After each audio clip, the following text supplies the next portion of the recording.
ప్రతి అక్షరం ప్రజల పక్షం. HR9 న్యూస్ టీవీకి స్వాగతం, సుస్వాగతం. 16వ ఆర్థిక సంఘం సభ్యులుగా Hindupuram municipal chairperson D Ramesh Kumar నియమితులయ్యారు. తిరుపతిలో జరగబోవు 16వ ఆర్థిక సంఘం సమావేశంలో municipal chairperson DE Ramesh Kumar హాజరు కానున్నారు. ఈ సందర్భంగా మున్సిపల్ కార్యాలయం, చైర్పర్సన్ ఛాంబర్లో కౌన్సిలర్లతో 16వ ఆర్థిక సంఘం గురించి సమావేశం ఏర్పాటు చేసి ఈ సమావేశంలో మాట్లాడుతూ 16వ ఆర్థిక సంఘంలో రాష్ట్ర వ్యాప్తంగా 15 మంది సభ్యులు, కార్పొరేషన్స్ చైర్మన్లు, మున్సిపల్ చైర్మన్లు ఉన్నారని, రాయలసీమలో 3 రాష్ట్ర ప్రభుత్వం ఎంపిక చేసిందన్నారు. అందులో నందమూరి బాలకృష్ణ ఆశీస్సులతో తాను కూడా ఉండటం గర్వంగా ఉందన్నారు. ఆంధ్రప్రదేశ్ భవిష్యత్తులో మున్సిపాలిటీల సమగ్ర ప్రగతిపై సదస్సులు చర్చించినట్లు వారు తెలిపారు. ఈ సమావేశంలో మున్సిపల్ కౌన్సిలర్లు పాల్గొన్నారు. మన ప్రియతమ శాసనసభ్యులు పద్మభూషణ్ నందమూరి బాలకృష్ణ గారి నేతృత్వంలో సెలక్షన్ గ్రేడ్ మున్సిపాలిటీలో ఇవాళ అభివృద్ధి కార్యక్రమాలు జరుగుతున్న నేపథ్యంలో నూతనంగా మున్సిపల్ చైర్మన్ కావడం జరిగింది. నేను బాలయ్య గారి ఆశీస్సులతోటి ఆయన వెంటనే ఇవాళ కేంద్ర ప్రభుత్వం 10వ ఆర్థిక సంఘం సంబంధించి అందుకు సంబంధించిన ప్రతినిధులు ఆంధ్రప్రదేశ్ రాష్ట్రం రానున్నారు. అందులో భాగంగా 16వ ఆర్థిక సంఘం సభ్యులుగా హిందూపూర్ చైర్పర్సన్గా నన్ను నియమించడం జరిగింది. రేపు తిరుపతిలో ఇందుకు సంబంధించి ఒక సమావేశాన్ని ఏర్పాటు చేయడం జరిగింది. ఈ సమావేశంలో ఆంధ్రప్రదేశ్ రాష్ట్ర మున్సిపాలిటీల అభివృద్ధికి కానీ, తాను ప్రాధాన్యత వహించినటువంటి మున్సిపాలిటీలో అభివృద్ధికి సంబంధించినటువంటి విషయాల గురించి కూడా ఆ సమావేశంలో చర్చించడం జరుగుతుంది. ఇంతవరకు మున్సిపాలిటీలకి ఈ ఆర్థిక సంఘాల నిధులే ప్రాణవాయువుగా పనిచేశాయి. గతంలో అనేక ఆర్థిక సంఘ ఫైనాన్స్ 12th, 13th, 14th ఈ విధంగా అనేక రకాలుగా మున్సిపాలిటీలు అభివృద్ధి చేయడం జరిగింది. అది ఎంతో పెద్ద మొత్తంలో కోట్లాది రూపాయల్లో మున్సిపాలిటీల అభివృద్ధి కోసం ఇచ్చడం జరిగింది కేంద్ర ప్రభుత్వ నిధుల్లో భాగంగా. ఇవాళ 15th ఫైనాన్స్ ముగిసి 16th ఫైనాన్స్లో అడుగుపెడుతున్న సందర్భంగా మొట్టమొదటిసారి ఆర్థిక సంఘ నిపుణులు కూడా 16వ ఆర్థిక సంఘ సభ్యులు తిరుపతిలో మొట్టమొదటి సమావేశాన్ని నిర్వహించడం జరుగుతుంది. ఇందులో దాదాపు 15 మంది మేయర్లు, చైర్పర్సన్లు ఉంటే మన సత్యసాయి జిల్లా నుంచి నన్ను ఎంపిక చేయడం జరిగింది. రాయలసీమలో 3 మాత్రమే ఈ యొక్క అవకాశం దక్కింది.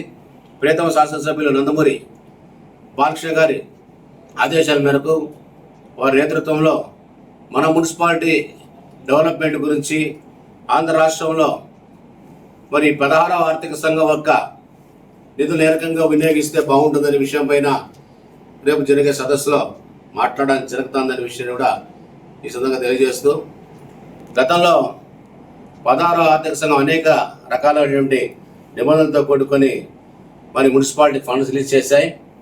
అందరి సూచనల మేర మరి మేము ఇప్పుడు కూడా కొన్ని సూచనలు చేయదలిచినాం. రేపు గతంలో మున్సిపాలిటీలో అభివృద్ధి అంటే రోడ్ వైడింగ్ చేసుకోవాలా, రోడ్డు విస్తరణ చేసుకోవాలా. రోడ్డు విస్తరణ జరిగినట్టే మున్సిపాలిటీ అభివృద్ధి జరుగుతున్నటువంటి సంకేతం. కానీ ఇవాళ ఇన్సఫిషియంట్ ఫండ్స్ నుంచి రోడ్డు విస్తరణ పనులు దాదాపు రాష్ట్రంలో ఆగిపోతారు. ఎందుకంటే వాళ్లకు నష్టపరిహారం చెల్లించి మరి ఆ యొక్క స్థలం encroachment as per master plan గురించిలో నిర్దేశించిన విధంగా రోడ్ బైండింగ్ చేపడితే నష్టపోయిన బాధ్యతలు కూడా ఈ ఆర్థిక సంఘం నుంచి ఏమైనా నిధులు ఇచ్చే అవకాశం ఉందా అనేది కూడా మనం ఆర్థిక సంఘాన్ని కోరనున్నాం. ఇలా కోరినట్టయితే చిన్న చిన్న మున్సిపాలిటీలు కూడా అభివృద్ధి జరిగే అవకాశం ఉంది. దాంతోపాటు మరి వీరుగా ఈ ప్రస్తుతం ఉన్నటువంటి ఈ యొక్క కాలుష్య వాతావరణంలో పెద్ద ఎత్తున చెట్లు పెంచే విధంగా, ప్రభుత్వ ఆస్తులు పరిరక్షించే విధంగా మరి ఎక్కడైతే ప్రభుత్వ ఆస్తులు ఉన్నాయో అక్కడ పార్కులు డెవలప్మెంట్ చేస్తూ ఎక్కడ కూడా మున్సిపల్ ఆస్తులు దురాక్రమణ కాకుండా చూసేటువంటి బాధ్యతగా ఆర్థిక సంఘం దాని కొంచెం కంచెలు ఏర్పాటు చేసి ఆస్తులు భద్రపరిచి అక్కడ పెద్ద ఎత్తున ప్లాంటేషన్ చేసేటువంటి అవకాశాలు వెసులుబాటు ఏమన్నా ఇస్తారా అని కూడా మేము రేపు ఆర్థిక సంఘాన్ని కోరుతా ఉన్నాము. అదేవిధంగా మరి మున్సిపాలిటీల అభివృద్ధి కోసం గతంలో కన్నా ఎక్కువగా ఆర్థిక సంఘం నిధులు తెచ్చే ప్రయత్నం అయితే చేయాల్సిన బాధ్యత అయితే ఉంది అనే విషయాన్ని కూడా ఈ సందర్భంగా తెలియజేస్తూ, ఏదేమైనప్పుడు కూడా మేము ఒకటి ఆశిస్తూ ఉన్నాం. 16వ ఆర్థిక సంఘం నుంచి పెద్ద ఎత్తున మున్సిపాలిటీకి నిధులు రాబట్టుకునే అవకాశాన్ని మనం వినియోగించుకోవాలా అని మన యొక్క కేంద్ర ప్రభుత్వ ఆ ప్రతినిధులతో కూడా మాట్లాడి మరి మున్సిపాలిటీస్కి పెద్ద ఎత్తున నిధులు తెచ్చే విధంగా అదాలసల చర్చ జరుగుతుందని, ఈ సదస్సు లాభదాయకంగా రాష్ట్రానికి లాభదాయకంగా ఉంటుందని ఆలోచన చేశాను. ఎందుకంటే ఒక పరిపాలన పారదర్శకత కలిగిన ముఖ్యమంత్రి ఈ రాష్ట్రానికి ప్రాతినిధ్యం వహిస్తున్నారు.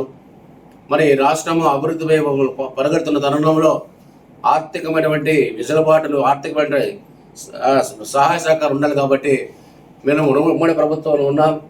కాబట్టి మరి కేంద్ర ప్రభుత్వం కూడా అంతరాష్ట్ర పైన ప్రేమ చూపించి పెద్ద ఎత్తున ఈ 16వ ఆర్థిక సంఘం ద్వారా నిధులు మంజూరు చేస్తాయని కూడా మేము ఆశిస్తున్నాం. ఆ విధంగా మన మున్సిపాలిటీస్ కూడా దానికి సంబంధించిన నివేదిక కూడా కేంద్ర ప్రభుత్వానికి కూడా సమర్పించినటువంటి ఆలోచనలు ఉంది. ఆ విధంగా మనం కూడా రేపు జరిగే సదస్సులో ఈ అన్ని విషయాలు కూడా చర్చడం జరుగుతుందనే విషయాన్ని కూడా ఈ సందర్భంగా తెలియజేస్తూ, నాకు ఈ అవకాశాన్ని కల్పించినటువంటి మా ప్రియతమ శాసనసభ్యులు పద్మభూషణ్ నందమూరి బాలకృష్ణ గారికి ప్రత్యేకమైన ధన్యవాదాలు తెలియజేస్తాను.